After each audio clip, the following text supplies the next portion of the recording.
two female Scandinavian tourists were brutally murdered while hiking in Morocco's Atlas Mountains. 24-year-old Dane Louise Vesterage Jeppesen and 28-year-old Norwegian Maren Juland were stabbed to death by suspected Islamic jihadists. And a horrific video shows Jeppesen being beheaded. Although the attack was likely sexually motivated, the killers later claimed allegiance to ISIS. And guess what one of the victims had previously posted on her Facebook page? A video showing a bearded Muslim man alongside the words, "Never judge people by their appearance." The video, a short film entitled Think for Yourself, shows a white woman looking at a bag-carrying Muslim with suspicion. Plainclothed police officers then run out of the car towards the Muslim. Then they run straight past him and instead tackle a well-dressed white man with a briefcase before finding a bag full of drugs. The Muslim man then meets his family and the white woman realized what an Islamophobe she was. Never judge people by their appearance, the young blonde Scandinavian girl wrote on her Facebook before traveling to Morocco,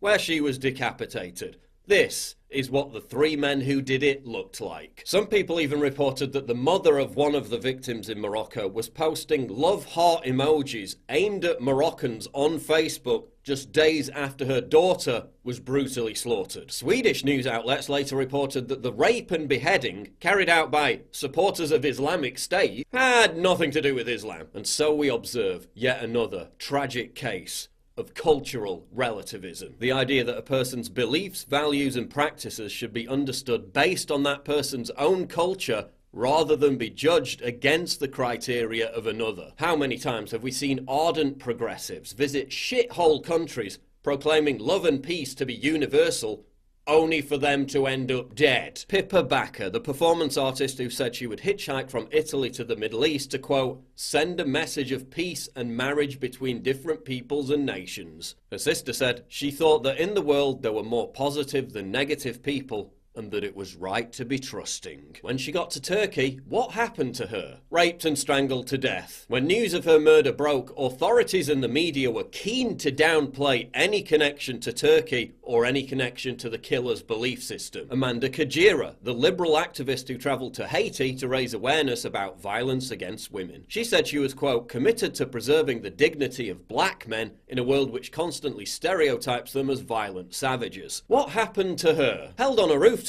and repeatedly raped by a black man. When she wrote about the experience after, guess who Amanda said was to blame? White men. Ellen Krantz, a Swedish supporter of multiculturalism and a strong advocate of mass immigration. She was a member of a Facebook page called We Like Diversity. What happened to her? Raped and killed by an Ethiopian immigrant and dumped in a forest. Zada Catalan, the Swedish Green Party politician who was a staunch advocate for open borders before visiting the Democratic Republic of the Congo. What happened to her? Beheaded and thrown in a shallow grave. 20-year-old Ellie Warren, a left-wing environmentalist who visited Mozambique for the diving and for the, quote, pumping nightlife. According to her mother, she was, quote, just one of those girls that wanted to travel the world and see everything she could before she was 30. Warren had an insatiable desire to, quote, help others less fortunate than herself. What happened to her? Raped, murdered and dumped in a toilet block. American Lauren M., working as an au pair in Austria, responded to a campaign encouraging people to take refugees and migrants into their own homes. She took in a Gambian migrant who had escaped from a local refugee centre to escape deportation and had a warrant out for his arrest. Lauren gave the migrant a home despite him being previously accused of sexually assaulting a minor. What happened to her? Raped and suffocated to death. Belgian psychologist Malaise Derrymaker worked with failed asylum seekers in Sweden to prevent their deportation. What happened to her? Mowed down by a truck driven by a failed asylum seeker. A female interpreter working on a documentary about the plight of vulnerable refugees. What happened to her? Raped by refugees. These cases are commonplace, with NGOs and charities routinely covering them up so as not to stigmatize migrants. And then there was the left-wing couple who cycled through the Middle East and the Balkans. This is what they wrote before embarking on their journey. You read the papers and you're led to believe that the world is a big scary place. People, the narrative goes, are not to be trusted.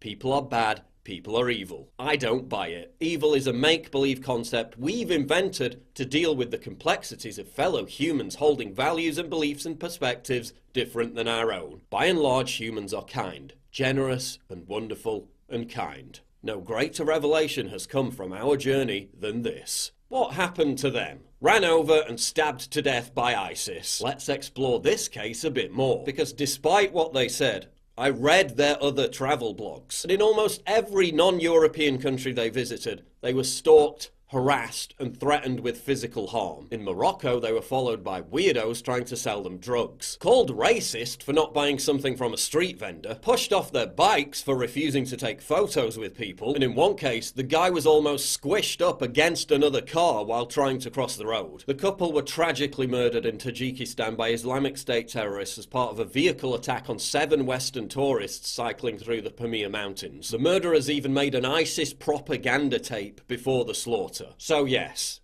evil does exist, and there are evil people in the world. And some countries are more dangerous than others because some cultures and some belief systems are worse than others. Our negative view of some other cultures isn't just a product of our own ignorance and bigotry. It's a fair appraisal of what happens in those countries due to the attitudes of the people who live there. Does that mean that everyone in Morocco or Tajikistan is out to harass, attack or murder Western tourists? No, of course not. But that's not the issue. The issue is that leftists have embraced moral and cultural relativism. They've projected their own self-delusion that the world can be a utopia if we just all collectively believe it to be that way. No, the world doesn't work like that. There are bad people in the world. Evil exists in the world. And no amount of wishy-washy, #love wins speciousness is ever going to change that fact.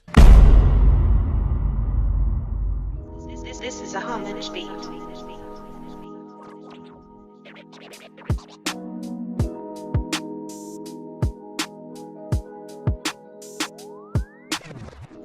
This is a harmonious beat.